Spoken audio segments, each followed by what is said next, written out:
Welcome back to the Cart Barn. I'm Chris Limley, joined by Greg DeWalt. This week, we have Trey Mullinax on the Cart Barn. Trey played at Alabama. He was on the national championship team at Alabama and now plays on the PGA Tour, lives in Birmingham, and had a really good interview. Yeah, Trey was one of those guys, grew up at Musgrove and went from there. Has knocked out a really nice career on the PGA Tour. So why don't we just go ahead and get right into Trey Mullinax of the PGA Tour. Welcome back to the Cart Barn. Today, we have Trey Mullinax with us. Trey grew up in Birmingham, Alabama, is a member of the PGA Tour, was a member of the 2013 and 14 winning team from Alabama with the NCAAs. And Trey, welcome to the Cart Barn. Yeah, thank y'all, guys. Appreciate y'all having me on. Good to see you, Trey. Yes, sir. Might as well just jump right into it. Tell us a little bit about, growing up, how you got into the game and where the magic all started. Yeah, so kind of grew up playing golf. Grew up in Gardendale. Kind of grew up in Summerton for a little bit, and then moved to Gardendale when I was in sixth grade. And so, honest to goodness, it's kind of a weird story. So me and my buddies, we always played golf, right? But nothing really competitive, right? We just kind of, summertime, what are we going to do? Well, we'll go to the golf course and then go to the pool. It was mostly just go to the pool and hit some golf balls at the same time. And so kind of grew up doing that. And then in eighth grade, I think seventh or eighth grade, I was playing football and I broke my leg. I broke my femur, chipped off a piece, went up under my kneecap, and I had to have surgery. Well, needless to say, my college football career was over after that. My mom was like, yeah, we're not doing that anymore. So during that time, I was in a cast for a little bit, and I couldn't really do a whole lot. So my dad would take me to the golf course, and we would chip and putt and just kind of hang out together. And I loved that one-on-one time that I got with him. And so, I played baseball, played basketball, played football, and obviously was pretty average at all of them. And so I'm like, I think I might just stick to golf. And so I stuck to golf. And the reason that happened was because of my dad. I loved spending that time with him and being out there on the golf course with him. And, I was like, man, I get to hang out with my dad every day and play golf. Like, sounds good to me. And so that's kind of how I started really kind of competing in golf. I played the Robert Trent Jones Jr. Trail, which that is not around anymore. But that's what I used to play pretty much the whole time. Robbie Shelton played on that tour, Robert Trent Jones Jr. Tour, and so that's kind of how I got started in golf. Was through that tour, played some SJGTs. Only played one AJGA event. Yeah, I didn't get invited to many. I think I played the Steelwood Country Club, and I think I finished dead last. That was my experience with the HAGA. So what golf course were you and your dad going to? Castle Pines.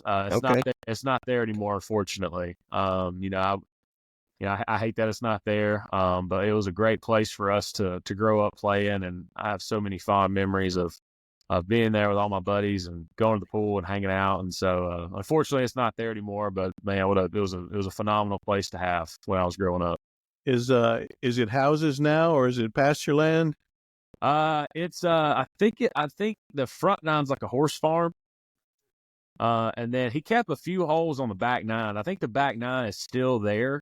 I think he kept a few holes on it. The whole golf course is still kind of there. If he were to ever sell it. So keeping my ears open if he ever wants to sell it. So I might have to pull off the Lee Hodges book. That's where I was going with that, man. I mean, you can't let Lee have a course and you not have one. Yeah, Lee's probably a little smarter than I am in that regard.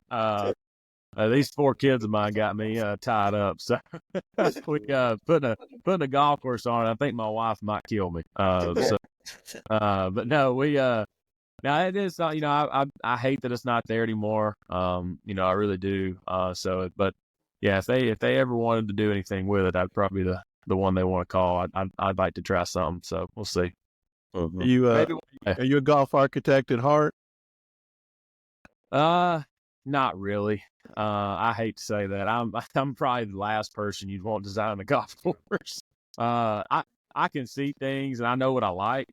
But to sit here and tell you who designed what, I'm probably the worst at that.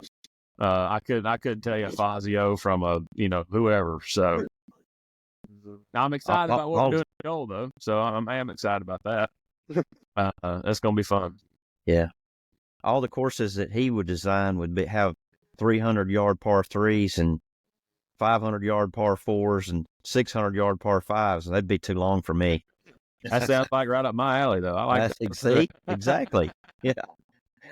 Yeah. So when did you kind of decide, that golf could actually become a career? When, because you mentioned you didn't really play a bunch of SJGTs and AJGAs. So at some point you must have thought, hey, I can do this. Yeah. So like I said, I played that Robert Trent Jones Junior Trail and won a bunch of those trophies. And then that kind of got me into the SJGT. And I kind of just stayed in that SJGT realm, right? And so, honest to goodness, I went to school at Alabama as a borderline walk-on. Coach gave me some books and some other stuff for scholarship. But, me and my dad kind of sat down and talked about it. I was like, if I ever want to maybe play this game for a living, like I need to go to a place that has a lot of really good players. And so I talked to Bobby Wyatt. He was going to Alabama. He's a good friend of mine and still is. And so we talked and, I kind of, I knew that's kind of where I wanted to go. I always grew up an Alabama fan. And so I was like, I know I'm going to have to work really, really hard to make this team. And if I can make that team, then I might have a chance. And so called the other schools that I had offers to and told them I wasn't going and I was going to go to Alabama. And so went there and worked my butt off. And honestly, it wasn't until my senior year at college that after I won Iowa, my senior year at college, and I became the #1 college golfer that fall. And that's when I was like, okay, maybe I can do this.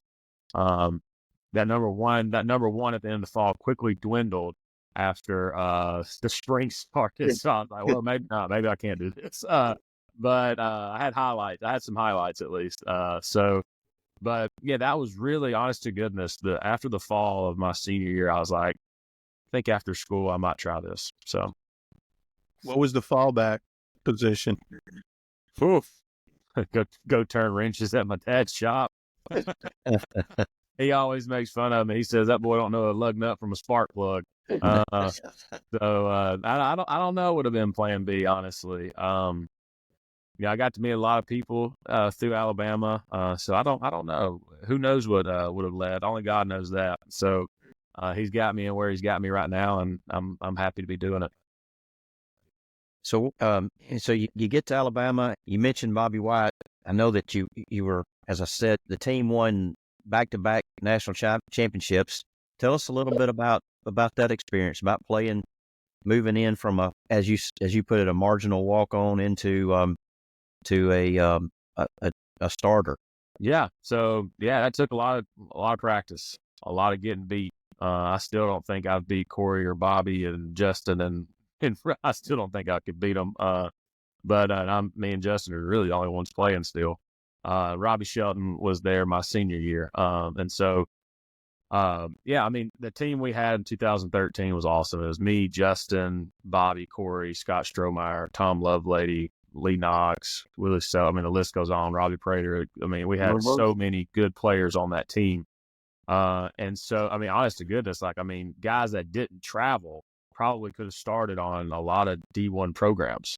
And that made us so much better as a team. Like knowing that you had to beat the 7 guy, right, to travel. Like that's, it wasn't just, these are the guys that are going. We had to earn our spot.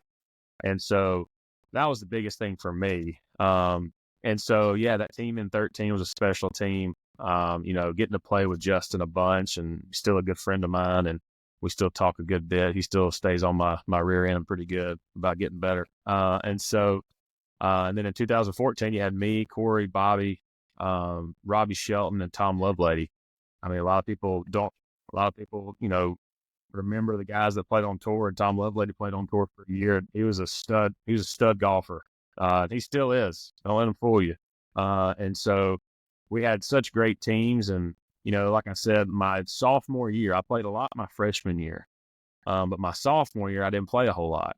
I just kind of wasn't playing very good. I was mad, and just kind of honestly mad at the world. I was like, man, why am I not playing? Why does my golf game stink? Coach Sewell gave me every opportunity in the world, and I couldn't get it done.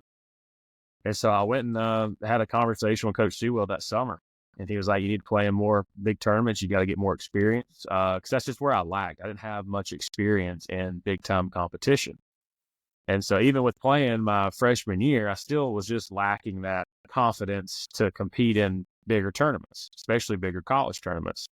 And so he was like, you need to dive into every tournament you can play in. And I said, okay. So I went to work. And I worked my butt off, and I won the Northern Amateur, and then got some confidence from that, and then rolled it into the USAM, and then, started that season. And, 2013, I was ready to hit the ground running. That's good stuff. I remember watching you. I don't remember what year it was, but at Burning Tree in the Spirit. Yes, sir. That would have been 2013 with Jake Greer. Yeah. Okay. Yep. Yeah. Me and Jake Greer played together. Yeah. Growing up here in Decatur, and obviously played that golf course a million times. And I saw you hit a tee shot on 13. And at that time, I had never seen anyone hit one to where that ball went to. I said, this guy can move it. Yeah. I hit some good ones that week. The driver's always been a club in my bag that's been a weapon. Some of the others are not. But that one was, and still is. And so, being able to hit it far and straight, it's a definite weapon for sure. Yeah. You mentioned all the guys you played with, and I mean, there's so many guys from Alabama on tour. How much of a bond is there on the tour between you guys? Lee Hodges was later than you, but y'all have kind of similar backgrounds and stuff. Mm-hmm. So just what is it about that Alabama bond that keeps you guys, friends and together? Yeah, I think, it's any kind of, you grow up in Alabama, the goal is to play on tour. So when you have guys that actually grew up in Alabama that have made it on tour, it is a bond, right? It's a special thing. Everybody kind of helps one another. Everybody gets stuck in different stages of life, right? I had kids pretty early in my career. And so, not that you lose contact with guys, but, it gets harder sometimes when you're trying to balance family life and road life and work life and all that. But I tell you what, it's a lot of fun when you get to play practice rounds with those guys. Just because it is a better feel. Like I've got paired with Lee a couple of times this year in tournaments, and Lee's such a good dude. He's a fun guy to play with. He's a heck of a competitor. And man, we tend to have a good time together. I didn't play as well in one of the tournaments as I'd wanted to, but man, Lee played great. He played awesome at Sea Island. We got paired together there. And so, that bond of because it's a special thing, right? I mean, there's not a ton of professional golfers that grew up in Alabama. And so it's a cool club to be a part of. Yeah. Now that Justin's got a child, have you offered any parenting advice to him? I can tell him everything not to do. I can tell you that. Yeah, I can tell him everything not to do. Patience. Well, speaking of him, I just looked over. He's two back of Scheffler. Oh, is he? Yeah. Scheffler's got it to 12. No way. Scotty Scheffler's winning an event? Yeah. No Shocking, way. right? Yeah. That's crazy. Who would have thought? Yeah. I thought I heard Nick Dunlap played pretty good yesterday. He did, but he's fallen back a little bit. But anyway. Yeah, I tell you what, he's a stud. He's a good kid too. Yeah, very nice young man. Nice to see him having some success. Can you imagine? Could you imagine yourself winning as an amateur on tour? No, no chance. No, sir. What he did. Right? I felt like, honestly, the golf world didn't give him enough respect for what he did. He did something that hadn't been done in 40-something years since Phil Mickelson won, and then he backed it up, turning pro and then winning again. Yeah. Wins in a single year. No, yeah. I don't think anybody ever in the history of golf did that. Yeah. Maybe Ben Hogan but he never. I don't know. I don't think that's been done. My history of golf is very poor, but I do know that I think Nick Dunlap was the first person to ever do that. I think you're right. No one ever really heard about it. No one like Golf Channel. I mean, they might have said something about it one time, but like, I mean, I felt like he kind of got underserved on what he accomplished this year as a 20-year-old, not knowing what the heck is going on, throwing him into the fire, right? I mean, the guy went from, he's supposed to be a junior in college right now. That's right. He's not even 21. Right. But supposed to be a junior in college. He's out there winning tour events, and he won 2 tour events while he's 20. Like, who does that? And so, I mean, shout out to Nick. He deserves a little more credit. So Yeah, I agree. Well, before we move into the professional ranks, looking back at your college years, who were some of the biggest influences, both coaches and teammates, or anybody else that kind of helped get Trey to where he is today? yeah, I would like to Coach Sewell. He was like, my dad's my best friend, but he was kind of like a father figure to me in school. He spent a lot of time with me. He is a phenomenal man, phenomenal coach, husband, father. He didn't just teach us what it was like to be a good golfer. He taught us what it was like to be a good man. And so I owe a lot to him. And he taught me how to chip, taught me how to putt a little bit better. He kind of helped me in all realms of golf. So when I got to school, I was always I was always a good ball striker, right? I could hit the ball well. I could, hit my driver well. I could hit my irons well. Scoring was just tough, right? I would, they always told me I was the best at hitting 17 greens and shooting 2 over par. And so I was like, thanks guys. He just kind of helped me learn that, like, hey, let's turn these 74s into 72s. Well, this is how we're going to do that. Or, let's turn these 72s into 69s. How do we do that? And so he just kind of helped me navigate that a little bit. And then when I got out of school, to be able to use what he taught me and how to navigate these golf courses, it helped me a lot through Q school, which was a big thing for me. But even our assistant coaches, we had rock star assistant coaches. Scott Limbaugh was my coach for 2 years. Rob Bradley, Mike McGraw, they all single-handedly had a part in helping me get to the PGA Tour. Scott Limbaugh, his mental toughness that he would instill in me. He's a football coach that coaches golf. And so he helped me so much with just the mental toughness that you had to have, right? And then Coach Bradley, he showed me so much of on how to just score in golf. Like, hey, we don't have to be perfect. Let's just do this. Let's just do that. Let's hit the middle of the green here. And then McGraw, he was all around. McGraw would walk with me and just help me stay focused. So like each one of them had so many different roles that they played in helping me get to where I was. And obviously Coach Sewell, I have a lot to owe for him. And then, some of the guys that we got to play with in college, if you couldn't get better, then that was your own fault. When I go back and think about my freshman year, like walking around watching Bud Colley chip, to this day, he still has some of the best hands I've ever seen. The guy, I don't think I ever saw him not get a ball up and down out of a bunker. It was just, no matter if it was plugged, good lie, downhill lie, didn't matter. The guy was a wizard with, chipping. And then you had a guy like Justin Thomas who could hit a 6-iron and not move a yard. Well, Bobby White hit the prettiest draw you've ever seen off the tee. Corey Whitson had one of the best short games I've ever seen. Robbie Sheldon could hit we'd play a game his freshman year, and we'd go on the driving range and we'd play a game called flags. And he'd hit every flag.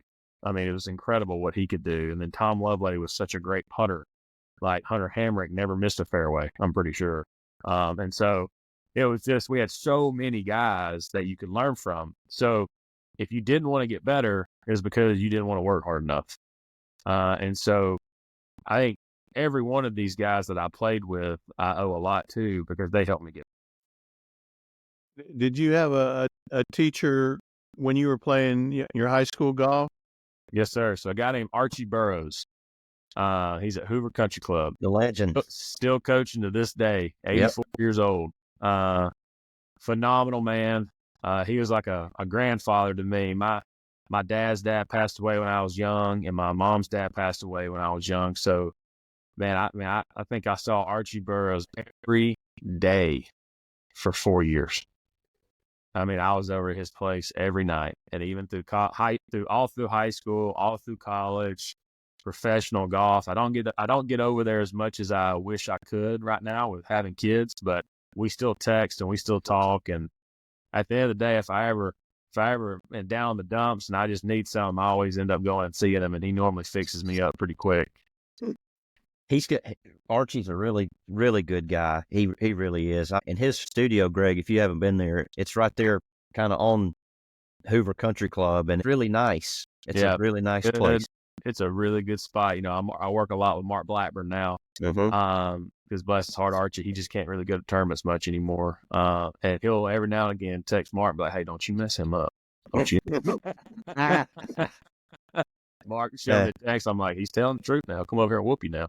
But Archie, he's a good man. Yeah, I think it's interesting. You know, almost everybody who's played at a high level of golf has got that one guy growing up that, you know, whether he was an assistant pro that kind of took a liking to somebody, or the head pro that you kind of got close to and really helped you out taking the next step. And I don't know if that's unique to golf, but it's kind of cool that, you know, this, you know, 20 years later, 15 years later, you still talk to Archie, you know, so much.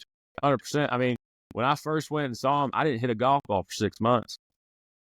He had this thing. He'd make me set up like a golf shot, and he made me put my rear end next to on the wall. He said, until you can make a full golf swing and not hit that wall, you ain't hitting a golf ball. I mean, I beat the you-know-what out of this wall behind me. I mean, every time I take it back, I'd hit the wall. Every time I take it back, I hit the wall.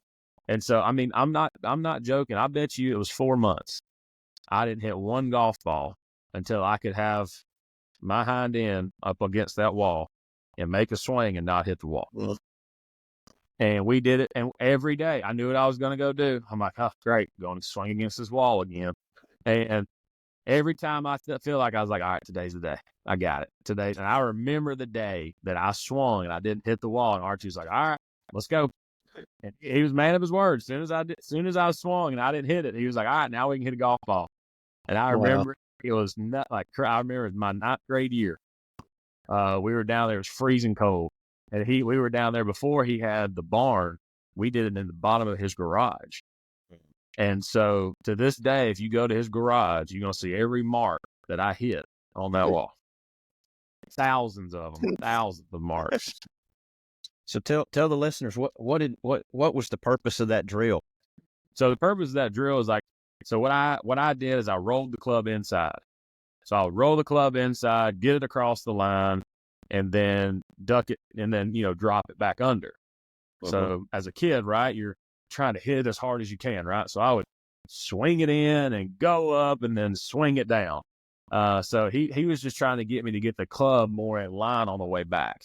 So more kind of when I take it away, it's more on my hands, and then it got vertical, and then I just traced that line on the way down. And then the reason he wanted me to not hit it on the way through was because he wanted me to finish with high hands.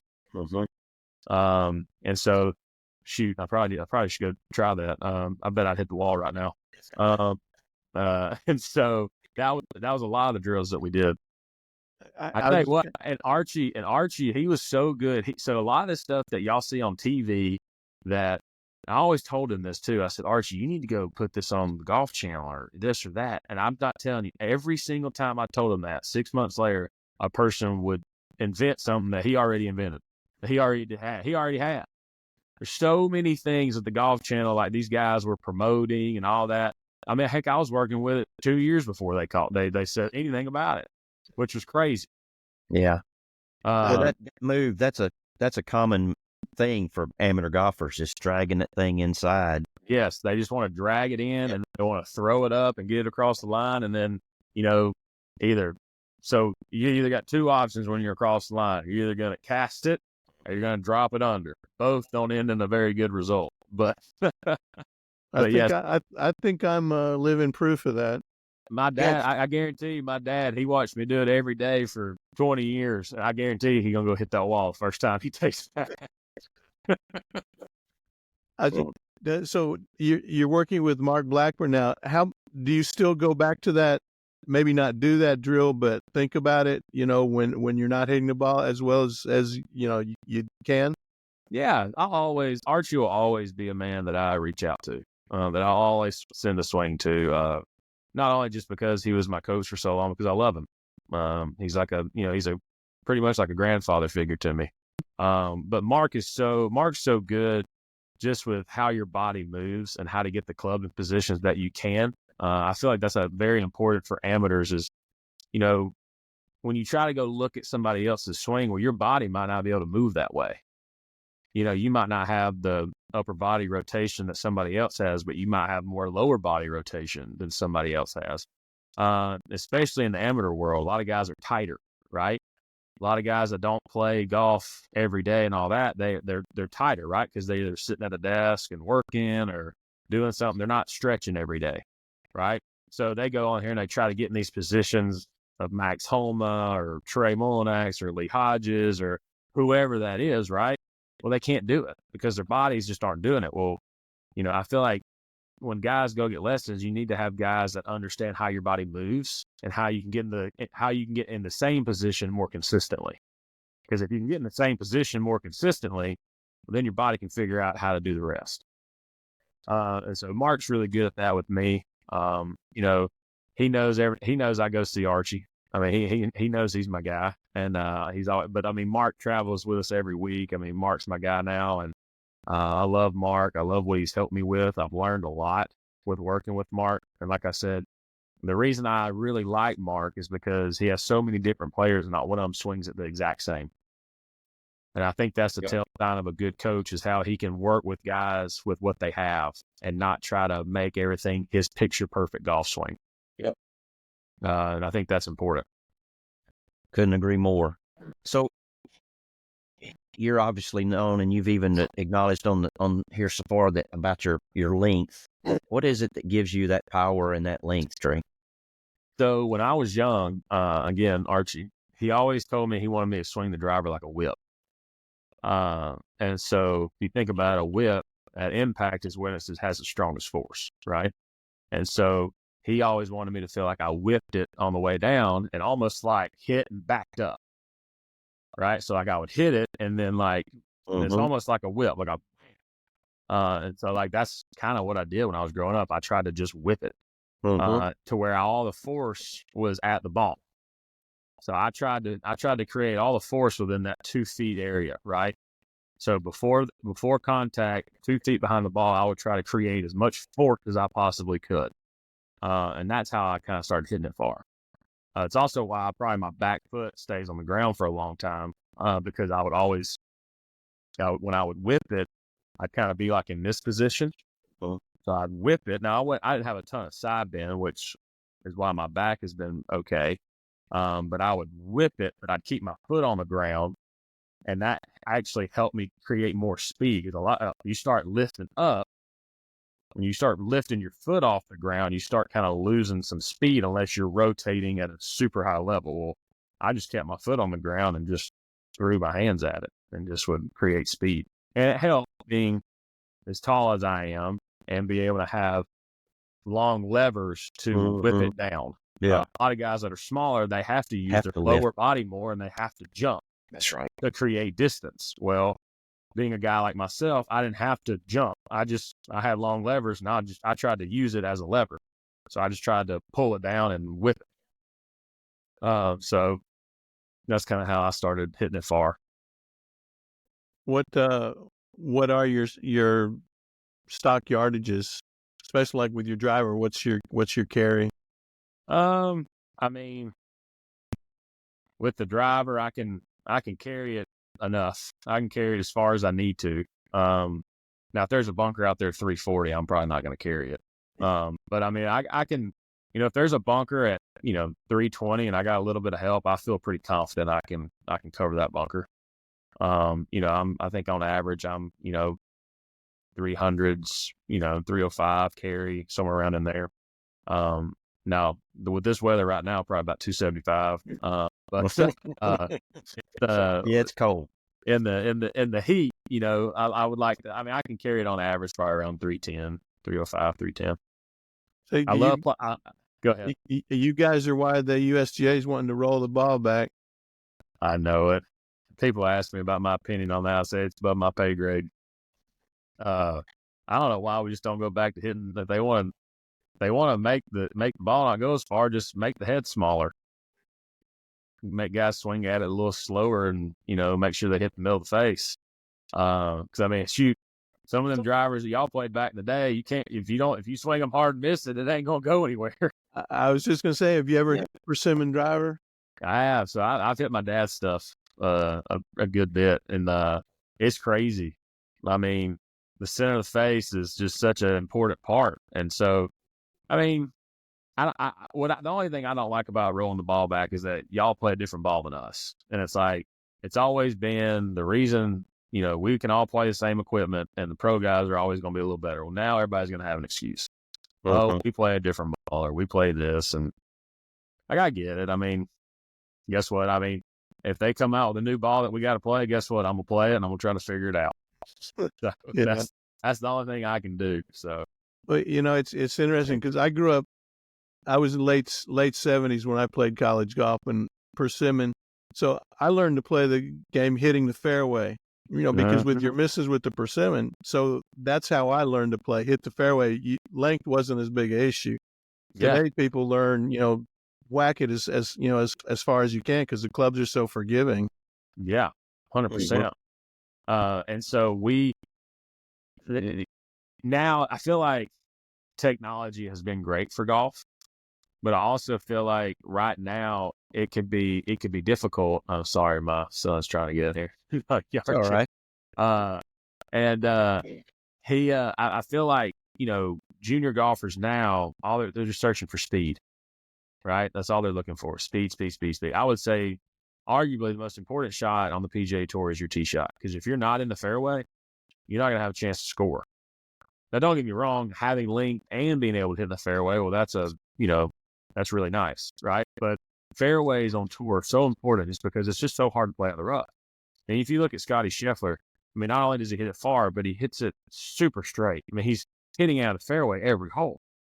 Guys that normally contend each week, off the tee, they're probably pretty good because that was a lot of opportunities, right? And that's all it is giving yourself the max amount of opportunities, right? You're always going to hit it further with new equipment that is coming out and all that. But I think if we're not careful, you're going to see a lot of junior players end up getting hurt because all they're wanting to do, because their bodies are changing so much through high school and all this stuff, and they're working out and all that. But like everybody's just chasing speed. It's so easy on this track, man, to see, oh, I swung that one 117. I bet I can get 120. I bet I can get 123. And so if you're not careful and all you do is chase speed, well, then all of a sudden you're going to see yourself in the trees a lot too. Because there's a beauty of having speed, but also having accuracy. And sometimes swinging it at 123 versus 117 and hitting that 117 in the middle, it goes just as far as when you swung at 123 and you hit it on the toe. And you're not in the water or the woods or something like that. And so I think that teaching speed is fine, but teaching it properly is the biggest thing. And making sure that, not only do we have good control of our speed, but we have good control of the club face and how we're hitting it in the middle of the face. Right. Well, you want to transition into talking about some professional golf? I think you turned pro in 14. I did. Turned pro in 2014, went through Q school, made it all the way to final stage. Didn't play great at final stage. And so needed some things to go my way. Justin Thomas, a good buddy of mine, wrote a letter to the Panama director, tournament director at the time, Chico. I'll always remember Chico and him giving me a spot into that event. I ended up top 25 and parred the last hole to top 25. Or I might have bogeyed it. I forget. But I know I finished top 25 on the number, finished 25th. That got me into the next week. And then, played well from there in, honestly. Finished third or fourth in San Francisco to kind of lock up my Korn Ferry card. And that was when they went off money. And so didn't get my tour card, but was able to keep my Korn Ferry card, which was honestly the best thing that could happen for me. Because it gave me another year of kind of learning what do I need to do, like how to travel, how to do all this kind of stuff. And then I ended up winning the 6th event of the year in Raleigh to get my card and be able to play on tour. So it's been a lot of fun. And Been some ups and downs too, though, with the injuries. I mean, it's fluke stuff. With 20, was it 20 or 22 that 2019, I got hit in the head. Got a concussion. Fluke accident. I mean, he wasn't trying to hit me. It just so happened to hit me. And then I had hip surgery last year in 2023. And so, I'm really looking forward to this year. And I just had surgery on my knee. I tore my meniscus in Cabo. So that was fun. And so just had surgery on that. So I'm almost 2 weeks out. So I'm looking forward to next year of playing, not having anything hurt. So it's going to be nice. But all in all, I mean, super blessed to do what I do. Honestly, I wouldn't trade any of the ups and downs for anything. Obviously, you probably want to play a little more consistent, but when I look back at all the times that maybe not have gone my way in golf, it's probably been some of the best years of my life. I've got 4 beautiful kids. I got a 6-year-old daughter. I got a 4-year-old son, about to be 2-year-old son, and a 9-month-old daughter. And so, when I look back at, those times of it being really difficult, just in my golf, honestly, in my career, I look back at those times and I got to spend the most time with my kids. So, the good Lord always tells you, there's going to be valleys in your life. He don't always tell you you're going to come out of them either, but, he's helped me out of a lot of these valleys. And so I'm very thankful for it. That's a great perspective all the way around. Yeah. I try to tell myself that 'cause sometimes it is hard to see that. Of course it is. Sometimes it's hard to know, hey, I'm going through some stuff right now and this stinks, but hey, I get to be here and go to my son's baseball game. So that's pretty cool too. Sure. And so just enjoying being a dad, being a husband, being a leader for my house. That's the best thing I could ever do. So how do you balance the travel with the home life? You got to kind of pick and choose, carefully where you're playing at, right? And, when you can be home and how much you maximize the home time. Yeah. So, I mean, we homeschool right now. And so they travel with me, I mean, pretty regularly. We look like clamp is going through but we got about 20 things of luggage, but we do it. I mean, we get on those Delta flights and it ain't pretty. People think, oh, the glamorous life of the tour. I said, just come follow me on a Monday. It ain't very glamorous. Yeah. We're going through Delta. I got bags on top of my head. I got kids running around everywhere, but I have an amazing wife. We met in high school. And so her name's Abby, and she's phenomenal. She's such a good mom and such a great wife, and a leader of our house as well. And so she's great. And I tell you what, she's a rock star. She's traveled multiple times with all of our kids by herself to meet me at a tournament. Mm-hmm. I don't know if y'all know, you couldn't pay me to do that by myself with all 4 of my kids. No chance. But I tell you what, she has them trained. I told her, I said, we need to act like we're at the airport every day, because as soon as they see that airport, all of a sudden they look like trained dogs. They are holding the stroller, not saying a word, not asking for this. I said, what did you do to these kids? I said, every time we pull up the house, we're like, oh, we're home. Like, no, we're at the airport. No, go to the airport. So she's done something to them.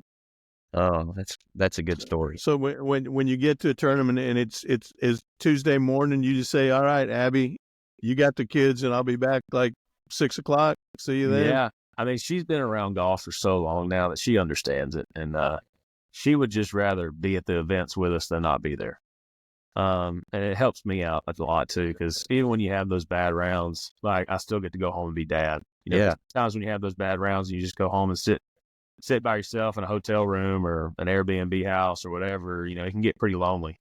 And so having my kids there, if I go out and have a bad round, and they don't care. They're just glad Dad walked in through the door and let's go to the pool. Let's go hang out. Let's go do something, so it does help me. Now, don't get me wrong. It's stressful. I mean, traveling and doing all the things. Mondays are normally, they're not easy, but they're worth it. That's what I would say. And sometimes I don't handle them as well as I should. But my wife is there to quickly remind me to quit being a baby. So she's good at that.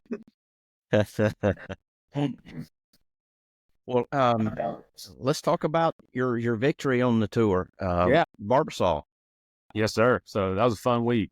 So ironically enough, I was talking to a guy named Stephen Bunn the week before. He runs College Golf Fellowship, and I just missed 3 cuts in a row. I was probably 140 something on the list on the FedEx. I was ready to quit. I was ready to be done. I really was. I told them, I was like, I'm just going to go call Coach Sewell, see if he wants to hire me as assistant coach or something, because I'm done doing it. I'm tired of it. I'm done. I was at a low spot, and he just kind of kept reminding me of, hey, what's God's purpose for your life? And I was like, well, I mean, I guess it's to play golf right now. Hadn't really been asking him that. And he goes, well, you can't do anything else right now, so I'm assuming this is what he asked for you, so you might as well go out there and enjoy it. And until he tells you otherwise, go fight. Go do it. Go do it as best as you can. And so, me and my caddy Julian Trudeau at the time, I kind of told him what he told me, and literally all week, that's all we talked about was, hey, this is God's purpose for my life. This is what I'm going to do. This is his purpose. This is his purpose. This is his purpose for my life. And we, have a few other things that we were telling each other, and so, but that was kind of the concept that week. I was going to go out, when I shot, I was just going to enjoy it, have fun. And this was his purpose for my life. I ended up winning the event. And that was right after my dad just got the all clear from stage 4 cancer. And so I get goosebumps thinking about that week because, like I said, my dad's my best friend. And so to see your best friend going through what he had to go through and how much it almost killed him, to have them all there to celebrate, and my children and my mom and my dad and, so many close friends that were there, was pretty special to get that win. But yeah, I promise you, I was so ready to be done with golf. And honestly, things ain't changed. I still have to tell myself that, this game will beat you up and spit you out and not ask for anything on its way doing it. And so it's a hard game. I love the game of golf. I love how competitive it makes you, the mental toughness that it takes. And so, but yeah, it's that's kind of the story of that week was I was ready to quit and then I win. That's interesting. So what's your go-to away from the game besides hurting the kids? Yeah. You know what? That's a great question. It was pickleball. I loved to play pickleball. I don't get to play it as much anymore, but I keep having kids. So I have a hard time getting away from the house. But honestly, if I'm not practicing, I'm here hanging out with them. I love being a present dad. I love kind of hanging. Don't get me wrong. I'll go play golf with some of my buddies. If they want to go play, I'll go play with them. But most of the time when I'm home, after I get done practicing, I'm home. I love going to the yard and throwing the baseball with my son, or if my daughter wants me to watch her do her cartwheels, or, we stay pretty active between ballet and gymnastics and basketball and baseball and, choir and all the stuff that we have going on. Monday through Friday is pretty booked. So we love being on the go. Me and my wife, we love being home. We love being on the go. We love taking the kids and letting them have fun. And so, like I said, I'll play golf here and there a little bit when I'm home, but when I'm home, I tend to be here with them. You're going to have a hard time coaching all 4 of them's teams or whatever as they get older and still try to play. I told Abby we're going to have to, we can't do more than one. Because if we do more than one, we're going to be in trouble. Because I told her, we're going to have to segment. Well, Sawyer has a fall sport. Jude has a spring sport. River has this sport. We're going to have to separate it by the seasons. And so it's going to be, I can't wait to be able to do that one day. I can tell you that. I'm going to try my best not to be super competitive. I'm going to keep my cool. That's my goal. Just keep my cool. I'm not going to get worked up. Yeah. That's my goal. Do you still get nervous on your first tee shot of a tournament or each round? Every time. Every time. After the first tee shot, I'm good. I don't really get that much nervous. I don't really get that nervous anymore. Now, sometimes when you see me hit some of the shots I hit, they're like, man, was he nervous? Or, sometimes that'll happen. But unfortunately, that's just because it was a bad shot. But I always, the first tee is always something I look forward to, right? You never know when they're not going to call your name on the first tee again. And so I take it with great pride. And I love how they're able to call my name and Trey Mullinax from Birmingham, Alabama, and now on the tee, so you never know when that's going to go away. So I get nervous, but I think it's just because I'm excited. And I'm blessed to be able to do what I do. Speaking of that, what do you have some professional goals for this coming year, this coming season? You're talking about getting to play pain-free and injury-free. And what goals do you have for this coming year? Yeah, it's a big year, especially with all the changes that are being made in golf. They're be cutting it to 100 cards pretty soon, and so my back's kind of up against the wall. I got a certain amount of events that I got to play in. I got 21 events this year because I'm coming off a medical, so I got 21 events, and I know what I got to do. The goal's to win, though. I mean, the goal's to get back in that winner's circle. It's been too long. I got a lot of improvement to do. I got a lot of things I got to work on. But I'm not scared to work. I'll work on it, and it might not be pretty for a long time, but I'll eventually figure it out. And so the goal is to just honestly get a little bit more consistent. I've had some really good runs, but then it kind of goes down. So just trying to be more consistent this year, trying to get on more runs, that kind of builds you into your good weeks. Try to be a little more consistent in that regard. I have stuff that I want to do throughout the year, hit a few more fairways, make a few more 10-footers, stuff like that. But honestly, just trying to be more consistent, have a little more fun out there. It can get kind of too businessy out there sometimes, but be a little more consistent, have a little more fun, and just try to, honestly, we gotta, goals make it East Lake, right? That's at the end of the day, that's the goal. And so try to win, try to get back in that winner's circle, and just honestly, at the end of the day, at the end of the year, if I give it everything I got, then that's all I can do. And if I work my tail off and that's a win, or if I work my tail off and I missed my card or whatever that is, as long as I work really hard at it and I give it everything I got, then I can lay my head down at night and accept the result. And so, like I said, you're not given anything in this game. You got to go get it. And so I got to go get it, and I'm going to give it everything I got. So Trey, what courses out there on tour do you feel like set up the best for you? Which ones do you really get excited when you get to go play there? Torrey's probably my favorite. Everybody says that. I love It's unbelievable. Yeah. I love Torrey. It's just such a good setting for the beginning of the year. It's, you're still kind of wearing a sweater, you can have coffee in the morning and you got a great view. And I mean, Palm Springs is awesome. So you get to start the year off in some pretty great places.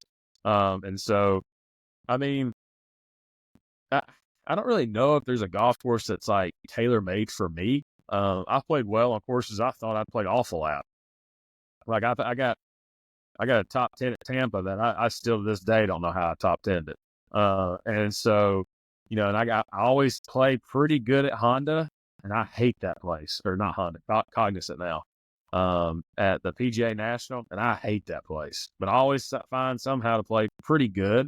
So I think that, sure, there's horses for court, or, the whole saying, horses for courses and all that kind of stuff. And so, I like courses that are challenging off the tee and long.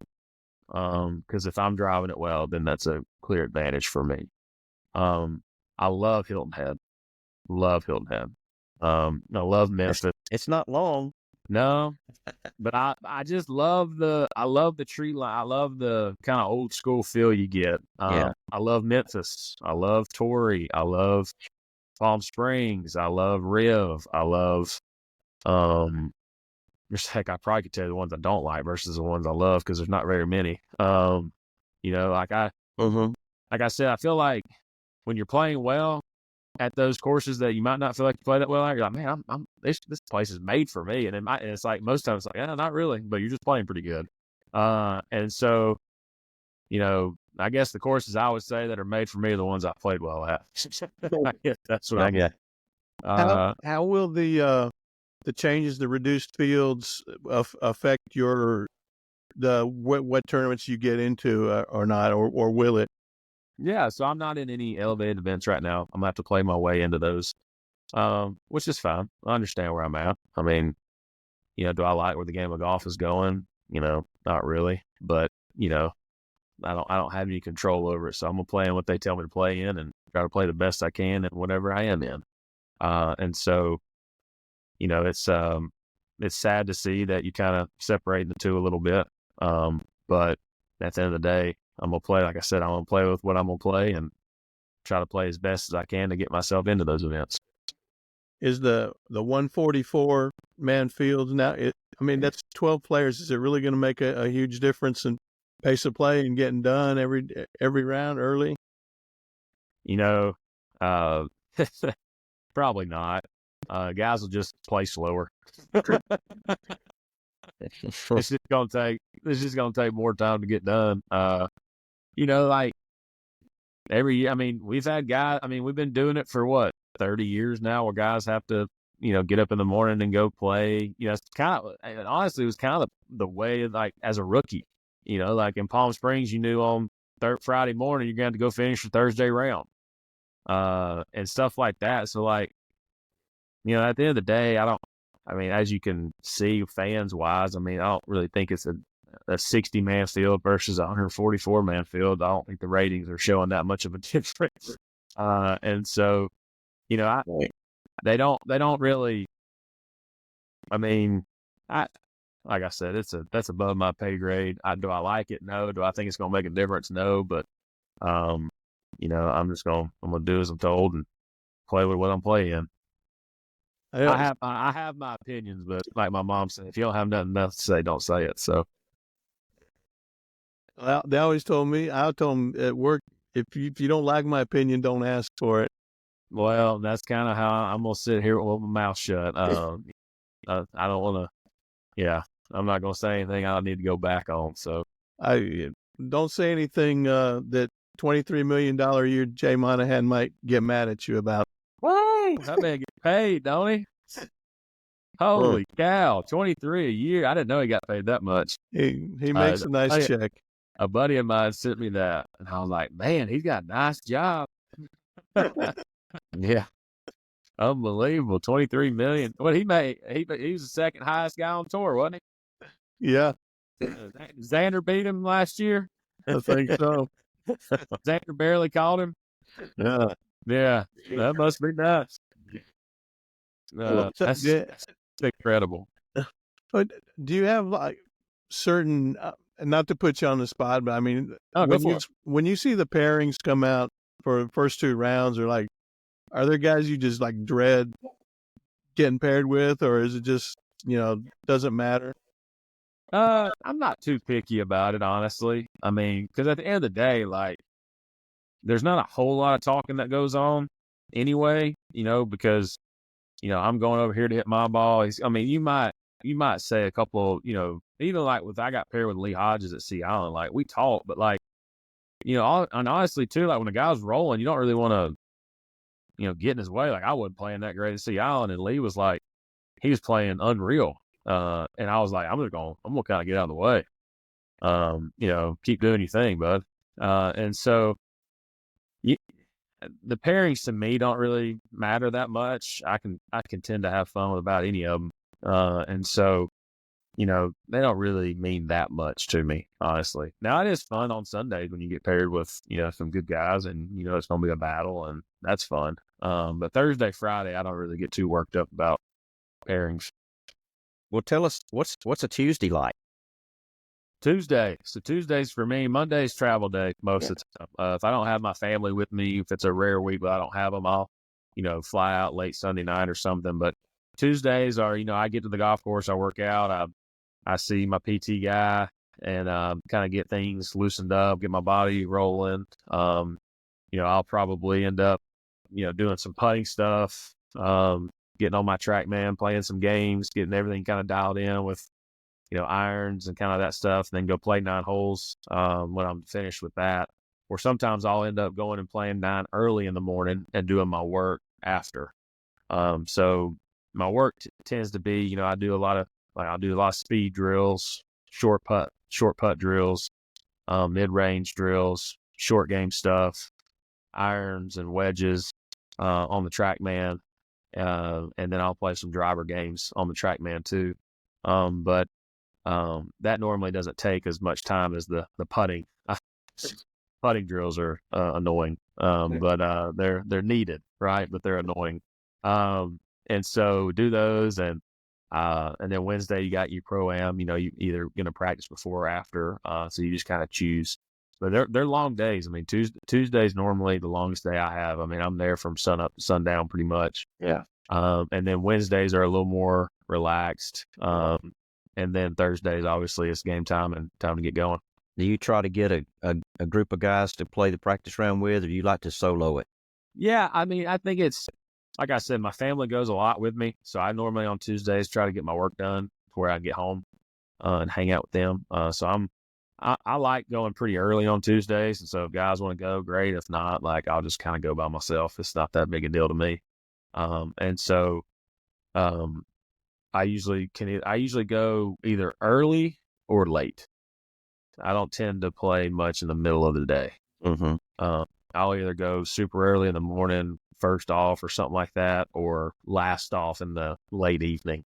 So because when my family is there, I try to be home for dinner. I try to, be home with a little bit of daylight left, kind of hang out with kids. So yeah, let's get into the logistics of being out there with your family. And I know the tour kind of helps you guys plan your travel, and do they help plan your, where you're staying, or does your wife handle that, or?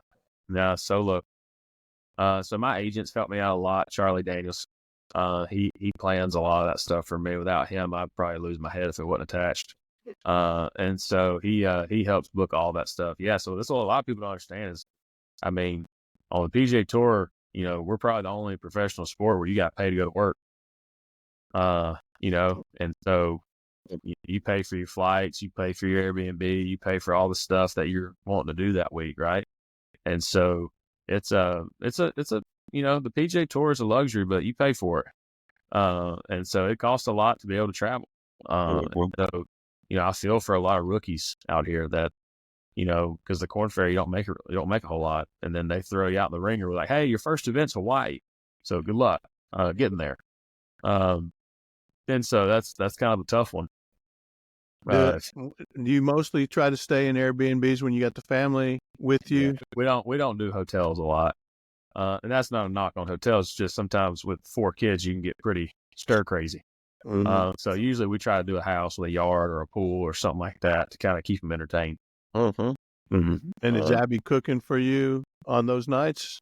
Yeah, she's a phenomenal cook. She cooks probably every night when we're on the road. So we have a lot of groceries at our house, which my kids, they can go through some snacks. So we got all the snacks. We got everything. If you want to go back and live your childhood, just come over to our house, because we're probably going to have every snack you had when you're over there. So we got all the fixings, I can tell you that. But yeah, she cooked. I would say we probably eat out, maybe twice during the week. Yeah, but most of the time we're eating in, because when I come home from the golf course, I don't really want to kind of go and take. I mean, as y'all have had kids, taking 4 kids to a restaurant's pretty terrible. And so we tend to not. Yeah, and then so when you miss a cut or something, you got the family with you. Are you flying out Saturday morning, or are you flying out? Are you staying? Yeah, it kind of depends on where we're going next. If it's kind of a run of 3 in a row, we might stay, and if we can change our flight, change our Airbnb, we might go early. If we're coming home, normally we leave Saturday. But like in Vegas, I missed the cut, and we stayed all weekend because we had kind of made a little vacation week, right? We had a nice house, we had a good pool, we had a good setup, and then we went and went exploring. We went on some trails and stuff like that. So it was fun. Good. Yeah. So we try to make it enjoyable too. The kids, they don't. I tell people a lot of times, my 6-year-old daughter's been to more places than many grown men have been, and so she's a world traveler. I can tell you that. And so they love going on the road with me, and they love going to golf tournaments. They love going to daddy's tournaments and hanging out, and so it's a lot of fun. That's cool. Yeah. Well, Abby must have the patience of a saint. Patience, yeah, I can tell you that. You get to go play golf. She's got the kids 24/7. I told you. I don't know why she's so good to me, but she is. She's pro golfer. You're the pro golfer, man. Yeah, shoot. I tell you what, I'd rather do my job than hers any day. Bring all the bogeys. I don't care. I couldn't do what she does. I can promise you that. So what have you got in the bag these days? So right now I'm sponsored by Wilson. So I got Wilson irons and then Ping driver. I got a mini driver that I use as like my 3-wood, stuff like that. And then I got what's the loft on that, Trey? 13.5. Yeah, so I honestly use it as like my driver a lot. Pretty much holes that draw, I hit that club. Holes that fade, I hit my driver. I try to keep it pretty simple. You playing an LST driver? Yes, sir. Mm-hmm. So that TaylorMade mini drivers helped me a lot just on holes that draw. It's just kind of made me to where I feel like I can just swing the club and it does it on its own. I've never been a great 3-wood player, and so that club's helped me a lot this year, just off tee and feeling comfortable. And then I got Titleist wedges and Scotty camera putter. What ball? Titleist, the new 25X. X. Yes, sir. That's what I play. And so I got a great setup. I'm sponsored by great people, and so it's been a lot of fun. Cool. Yes, sir. How did you kind of get the relationship with Wilson? I'm an old Wilson guy, so I'm always interested when people play Wilson clubs. Yeah, for sure. They reached out to me after 2022.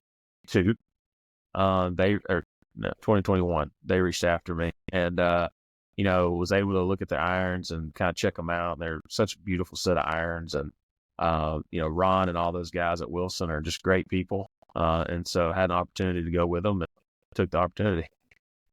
I know. I think like back when I was growing up, we didn't have Cobra, we didn't have TaylorMade. Wilson was a major brand, and then now I don't think people understand the history behind the brand a lot. Now they're making a push back into the American market, and they do make good equipment. Yeah, they do. I mean, my dad played Wilson forever.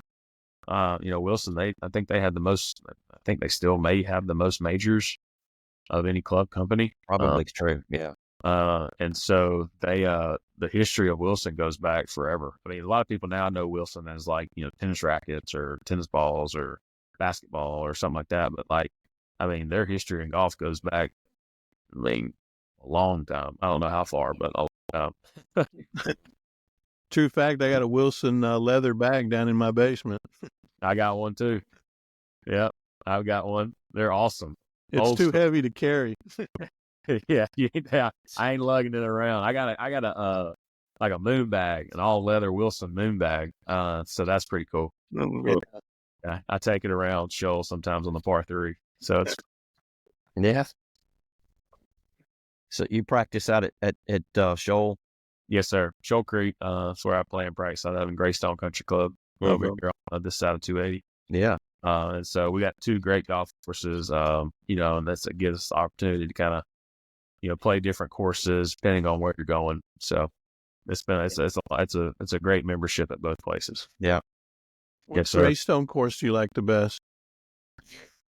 Probably Legacy. Kind of, you're out there a little bit more of the mountains. A little more trees, stuff like that. Well, Blackburn's Founders facilities there too. Yeah, Blackburn's facilities there. Founders is great too, though. Founders, if you drive it well, you can tear it up, but if you don't, you can hit a lot of balls out of bounds. Well, I played it a couple weeks ago, and those greens were much quicker than what I've been used to. They can get those greens so fast at Founders. I mean, that number, before they fixed number 2 at Founders, I mean, when they're rolling as fast as they are right now, I mean, if you hit it on the wrong shelf, you just put it in the water. I mean, there's plenty of holes where you're like, I just don't want that putt. So it's a good golf course. Mm-hmm. Yeah, when they get dormy and they're rolling about a 13, and then you get a downhill and that's rolling about 15, it's not fun. Yeah. The legacy's kind of grown on me. You know, at first I liked Founders a lot better, but the more I've played Legacy, I've kind of really come to enjoy the nuances of, especially of their greens. Yeah, 100%. They do a lot of good work to that golf course too. You know, with adding a lot of the rock features and, you know, adding a lot of stuff to that golf course. They've done a really good job with it. Yeah. Hey, I wanted to ask you real quick about the new facility at Alabama. Pretty, isn't it? Yes.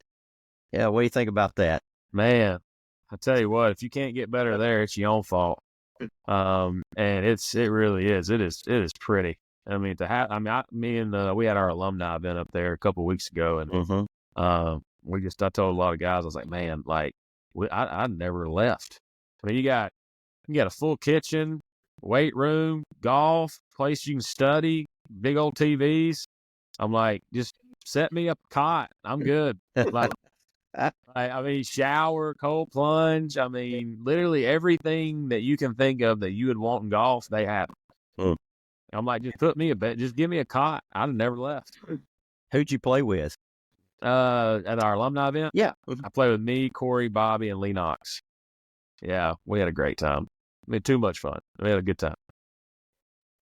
Indian Hills, I heard, was in really, really good shape. It really was. The greens were awesome. They did. I tell you what, they do such a good job, and they treat us so good, so good. That's such a good club, and what they've done. I am looking forward to next year playing. The Crimson Reserve. They'll be looking forward to going in there and playing it one day with coaching them too. So yeah. Great. How much do you still stay in touch with Coach Sewell? A lot. We talk a lot. Oh yeah, I go down there and play with the guys some, and before all my kids, I went down there all the time. But I go down. I try to go down there, once every couple months and hang out with guys and see Coach and play and hang out. It's fun. That facility, you're gonna head down there a little bit more now that the facility is. Told my wife I was probably gonna be down there a little bit more, just make sure everything's good. Make sure there's nothing I need to be working on or something like that. So yeah. Talk her into. I gotta go down there early and get back. So, yep. Chris, you had a couple of things you wanted to bring up to Trey, taking him back. Well, when I start telling you asking these, Trey, you're going to know where they came from. Oh boy! So, tell me the story about a first youth camp in Destin. With Jamin Grubbs. Yeah. Yeah. So Jamin, being the great leader he is, he takes a bunch of these youth kids, right? And we go down there and we're staying at this hotel. And me, I was a good kid, but I wasn't scared to, do something crazy. And we go to this place and we check in our room and there's a 6-pack of beer in our room. And I obviously take it and show Jamin. I'm like, hey, look what I got in my room, and so that was pretty funny. Yeah. Jamin's always like, yeah, that's how great I am. I took a youth trip over there and check in our room and there's 6-pack of beer. We quickly left there. We didn't stay there very long. I was gonna say, you probably had the most favorite room on the trip. Yeah, we quickly left there. Jamin was like, all right, and we're leaving. So Jamin likes to for the people who don't know, the pastor at my church, Jamin Grubbs, was Trey's youth pastor as he was growing up. Yes, there in Gardendale. Big part of my life. And I like to pick at Jamin. He's a big target. He is. Don't poke him too much though. I poked him a couple times too many times. Well, so he told me a couple more stories. One was, I think you guys were maybe playing in Coleman's at Cross Creek. Uh-huh. And the story is, you can refute this, but that at the turn, he's playing really well, he's under par, and he's beating you and starts running his mouth. Yeah. Yeah. And and he said that you, I think, shot 7 under on the back 9 and put him in his place. Yeah, there's been a couple of stories about like that. And so he, I do remember that because he's always like, I'm going to beat you. I'm like, you're not going to beat me. Like, you're not going to beat me. And that day, honest to goodness, he started playing really well. And I was like, man, like, is he going to beat me today? Like, daggum. Like, he's kind of hitting every shot. He's making the putts he's got to make. And he started talking some trash. I don't think we spoke a whole lot on the back. And after that, he was like, okay, I'm not going to say anything anymore. Yeah. Yeah. He said that he poked the bear and the bear bit back. But and I think he may have caddied for you a time or two. He caddied for me in Canada my rookie year. Where were we? Up there in the middle of nowhere, Canada. He said Nova Scotia. Nova Scotia. That's exactly where it was. Yeah. We went and had lobster rolls on the like they had like a little pier we went down there on, and we hung out, and it was such a fun week. I got to get him to caddy for me again. That was fun. We had a really good. So what happened about picking your ball up? Yeah, that's his fault. Yeah. That's his fault. I mean, he was caddying. He should have told me. Yeah. So it's pouring down rain all week. I mean, pouring down rain, and the golf course is soaked. The first day we played lift, clean, and place. And so, it might have been the opposite. It's probably the first round. We just got done playing lift, clean, and place all week the week before. Now, I think it was the first round. We're on I think it's the first hole. And for some reason, I thought we were playing lift, clean, and place. And I put my tee down, picked my ball up, throw it to Jamie, and he's like, what are you doing? And I'm like, oh, man. He's like, I'm like, it's not lift, clean, and place. He was like, no. I'm like, where were you on that one, dude? Like, I mean, come on, first hole, you're supposed to be on your game. Yeah, I really think it was the first hole of the tournament we were in. Yeah. And I'm like, hey, Jamie, welcome to professional golf here. Your pro just got a 2-shot penalty because he thought it was lift, clean, and place. I think we ended up missing the cut by 1. Oh gosh. So he always blames me for his one missed cut was because I picked up the ball. So yeah. Oh, that's good. That's good stuff. Yeah. Well, listen, thank you so much for taking some time out of your busy schedule to visit with us. And no problem at all. We've really enjoyed having you on here.